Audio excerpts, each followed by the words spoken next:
ఇంత మండుటెండలో వచ్చి ఇంతమంది రోడ్డు మీదకి వచ్చి మీరు తెలుపుతున్నారంటే మీ ఆవేదన నాకు అర్థమవుతా ఉంది.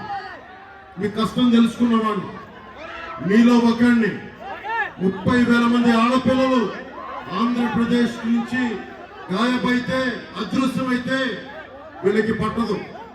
పెద్దిరెడ్డి గారికి పట్టదు, మిథున్ రెడ్డి గారికి పట్టదు, జగన్ గారికి పట్టదు. వాళ్ళు వచ్చి కేవలం దోపిడీ చేయడం తప్ప ఇంతమంది ఆడపిల్లలు అదృశ్యం అయిపోయారే వీళ్ళ గురించి మాట్లాడాలన్న ధ్యాస లేదు వీళ్ళకి. ఢిల్లీలో ఒకరోజు మిథున్ రెడ్డి గారు కనిపించారు. పార్లమెంట్ అఫైర్స్ మినిస్టర్ మ్యారేజ్కి వెళ్తే ఆయన చాలా గర్వంగా చెప్తున్నారు, చిత్తూరు జిల్లాలో ఎవరు వచ్చినా సరే మేము ఒప్పుకోం, మేము ఒకరి జోలికల్లా మా నియోజకవర్గాలకు వస్తే మేము వాళ్ళని మామూలుగా వదలని చెప్తా ఉన్నాం. నాతోటి మిథున్ రెడ్డికి ఒకటే చెప్తా ఉన్నా, మిథున్ రెడ్డి నీకు పిఠాపురంలో పనేంటి? రాష్ట్రం మీకు గుత్తాధిపత్యం అనుకుంటున్నారా? మీరు రాష్ట్రం పక్కది అనుకుంటున్నారా? రాష్ట్రం మీ 5 మందిది అనుకుంటున్నారా?